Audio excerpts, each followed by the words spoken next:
네, 안녕하세요. 김중호 부동산 TV 제 119회 방송을 지금부터 시작하겠습니다. 네, 좋습니다.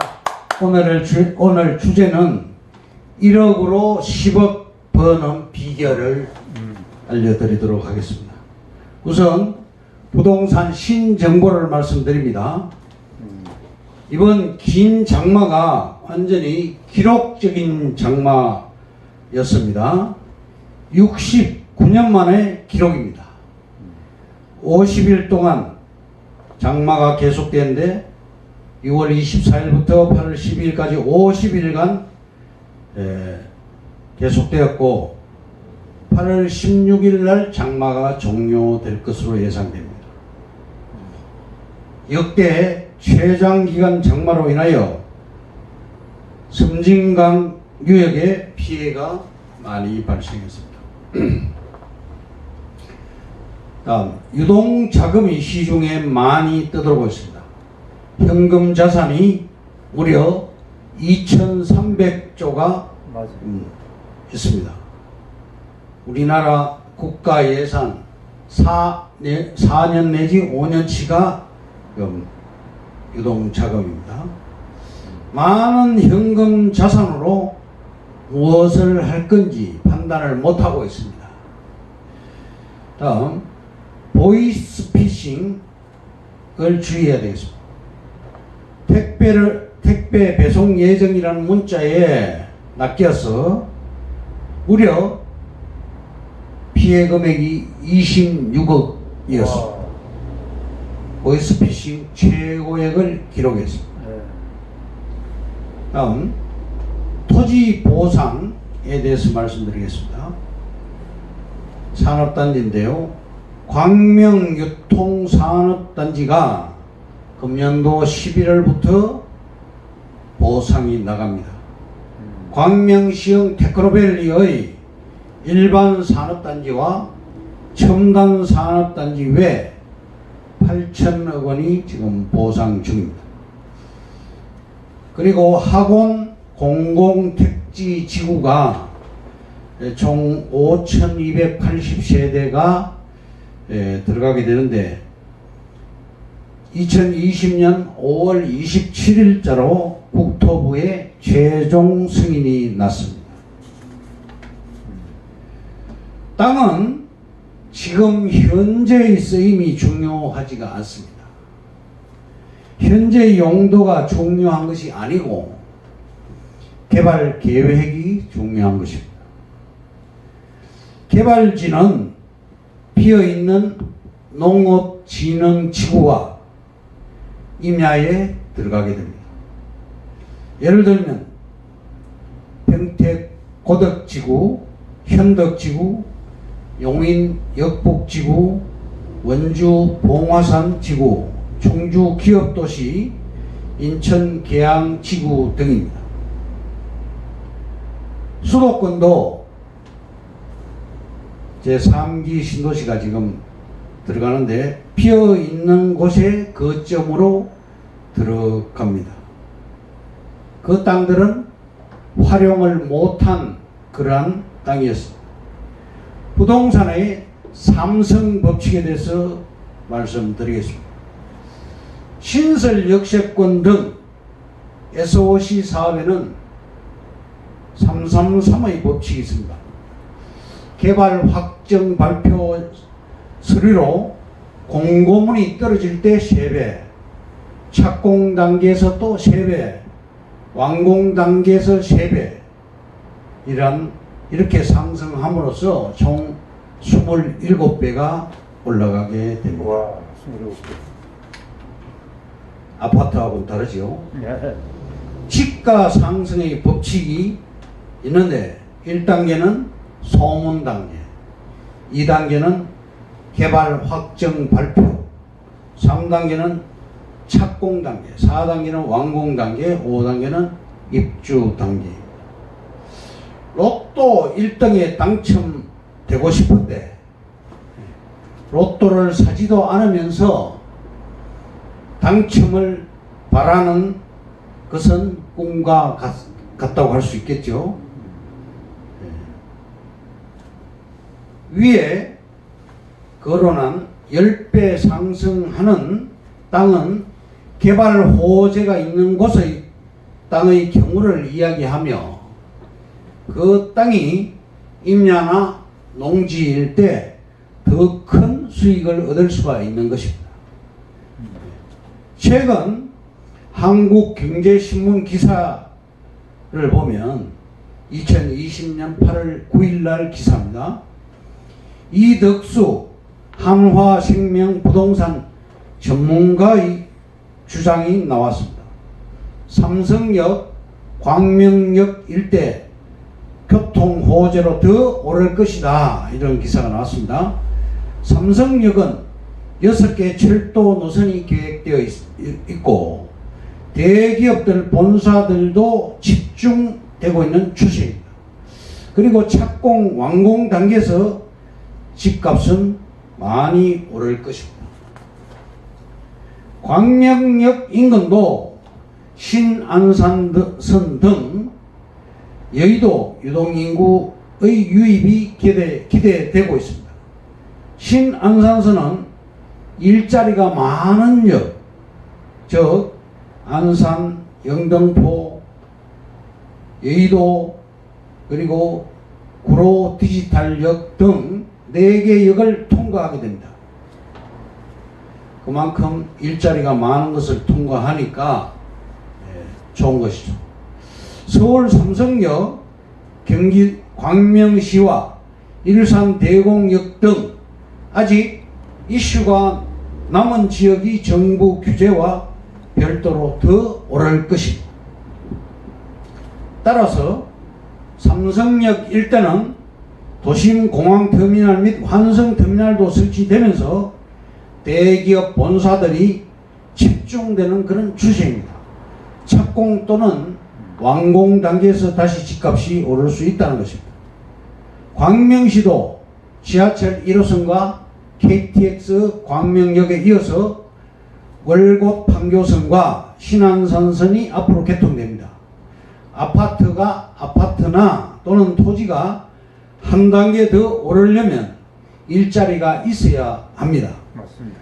서울 여의도로 향하는 유동 인구가 신안산선 라인에 몰릴 수 있다는 설명입니다. 이곳에는 월곶 판교선과 월곶 판교선이 들어가게 되는데, 이 월판선의 경우는 판교 테크노밸리 등 우리나라를 견인하는 테크노밸리들이 많이 그 라인을 끼고 있습니다. 다음, 광명역 KTX 역사 일대가 2004년도에 남서울역으로 나홀로 역사로 개통이 됐습니다. 그런데 이케아, 롯데, 코스트코 등 입주가 되면서 60만 평의 신도시가 완성이 되었습니다. 중앙대 병원과 디자인 클러스터가 지금 또 들어가고 있습니다.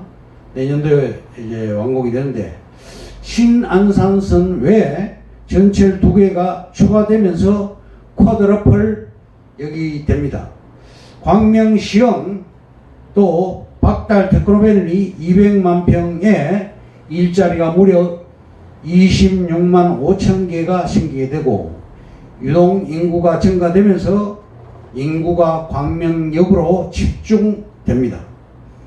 6월 중순부터 일반 산업단지가 보상 중이고, 유통단지가 11월부터 보상이 시작됩니다. 첨단 산업단지는 내년에 보상이 됩니다. 근생과 호텔 부지 부족한 그런 현실입니다. 박달 스마트밸리 중 일부 11만 평 정도는 청년 주거지가 조성될 계획이고, 일자리가 26만 개 생기는 배후 200만 평을 끼고 있는데, 광명시형 박달 테크노밸리는 로또 중에 로또다. 즉 미국식 로또라고 말할 수 있습니다. 사람들이 많이 몰리는 곳, 이 광명역에는 5개의 개발 이슈가 있습니다. 전철 역세권이라는 개발 이슈, 또 국가산업단지가 있다. 택지지구가 있다. 고속도로 IC가 많이 있다. 관광 테마가 있다. 광명동 일대 17만 평이 개발 중입니다. 2024년, 25년에 전철 2개 라인이 완공이 됩니다. 또 역세권 주변 시설을 볼 것 같으면 중앙대병원 문전약국이 지금 분양 중인데 평당 2억 7천만 원입니다. 상업지 시세는 평당 6천에서 8천만 원 수준이고 주거지도 2천에서 3천만 원 수준이고 호봉골 대지는 평당 1,600에서 2천만 원 수준입니다. 이곳은 이주자 택지가 조성되어 있고요. 구성말에는 평당 2천에서 3천 정도로 시세가 형성된다. 이곳이 바로 취락지입니다. 아파트 시세는 현재 자이아파트, 대시형아파트 등 평당 3,800만 원 수준입니다. 다음 오늘의 주제인 1억으로 10억 버는 비결에 대해서 말씀드리겠습니다. 10배 상승. 서울 시내 아파트값 평균값이 무려 10억입니다. 월급 300만 원을 전액 한 푼도 안 쓰고 저축할 경우 27년이 소요됩니다. 30세부터 시작할 때 57세가 되어야 10억짜리 아파트 한 채를 마련할 수 있다네요. 그리고 두 번째, 신설 역세권 땅에 지난번 118회 강의 때 말씀드린 L씨가 본인 자금과 대출을 포함해서 1억을 투자해서 2000 부발력 역세권 땅에 투자한 후에 10억을 벌게 되었고 1억은 누군가 10년 동안 한 푼도 안 쓰고 모아야 될 그런 큰 돈입니다. 전국의 땅값이 50년간 3,000배가 상승이 되었습니다. 최고가는 명동에 있으며 최저가는 칠곡에 있습니다. 전국 평균 땅값이 1.72% 올랐고 가장 많이 오른 것은 하남시 3.44%, 또 광명도 3.11%가 올랐습니다. 부발 역세권 L씨가 아니더라도 1억으로 10억을 만들 수가 있습니다. 다만 투자에 대한 확신과 종잣돈에 대한 관심이 필요합니다. 투자에 관심을 두고 또 돈을 모아서 종잣돈을 형성한 다음에 투자를 하면 큰 돈을 만들 수 있습니다. 종잣돈이 1억 원 정도 모아야지 종잣돈이라 할 수 있지 않느냐 하는 그런 생각은 건물입니다. 무조건 중요한 것은 투자에 대한 마인드와 관심이 중요한 것입니다. 세 번째로, 토지는 오래 가져갈수록 큰 수익을 낼 수가 있지만 단기간 보유하면 손해가 있습니다. 토지은행에 5년 내지 10년 정도 적금을 붓는다고 생각을 하시기 바랍니다. 적금을 부어서 10배 수익을 낼 수 있다면 좋을 것입니다. 세금 부담이 단기 보유 시에는 세금이 중과세가 됩니다. 건물보다는 그 대신에 세금 부담이 적습니다. 토지는. 단 개발 호재가 있는 농지나 임야일 때 큰 수익을 낼 수가 있고 지방의 전답은 제외입니다. 일반적으로 대지를 선호하는데 역설적으로 수익 면에서는 가장 나쁜 땅이 바로 대지라고 할 수가 있습니다. 그러니까 대지를 너무 좋아해도 안 된다. 네 번째, 우리나라의 자영업 폐업률은 90% 이상. 은행에 돈을 넣어 놓으면 금리는 2% 미만이죠. 노후 준비를 위해서 1억으로 10억을 만들 수 있는 그러한 토지를 10군데 정도 준비해 놓는다면 걱정이 끝나는 것입니다. 노후 준비가 끝나는 것입니다. 네. 개발 호재가 있는 입지에 투자를 하시기 바랍니다. 다섯 번째, 철도가 새로운 트렌드입니다. 과거에는 도로가 트렌드인데 지금은 철도 중심으로 바뀌었습니다. 한국의 교통은 도로에서 철도로 트렌드가 바뀌고 있습니다. 약속 장소도 역세권 앞이 랜드마크가 되어서 모임을 많이 하고 있습니다. 몇 번 선, 몇 번 출구 앞 이렇게 되죠. 교통 체증으로 약속 장소에 지각할 일이 없는 것입니다. 개발이 역세권 위주로 점점 넓게 진행이 됩니다. 역세권 땅값은 우리 회장님들이 생각하는 것보다 훨씬 더 비쌉니다. 여섯 번째, 농지, 임야 포함해서 그 위에 신설역이 생기고 완공이 되면 그곳은 신도시가 생기는 100% 확실한 신호라고 볼 수 있습니다. 완공이 되면 일반인들이 투자하기 힘든 시기가 되는 것입니다. 전철역이 당신 땅 앞에 생기고 눈에 보이면 땅값은 얼마나 오를지 알 수가 없습니다. 당연히 비싸지지 않겠습니까? 개발이 될 땅은 팔려는 사람은 사라지고 살려는 사람은 많이 생기게 된 역 주변은 평당 1,000만 원 이하 땅은 없습니다.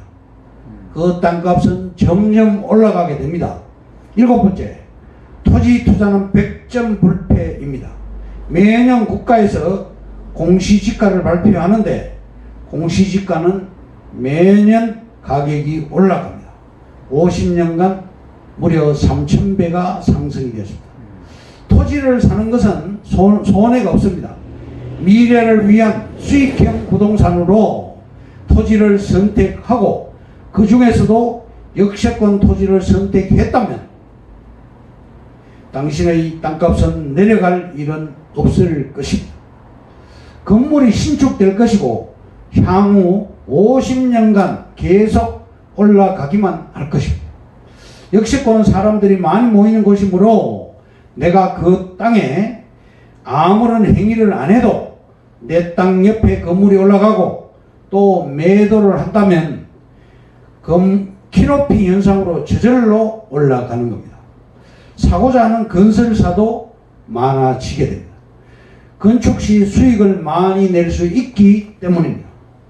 결론을 말씀드리겠습니다.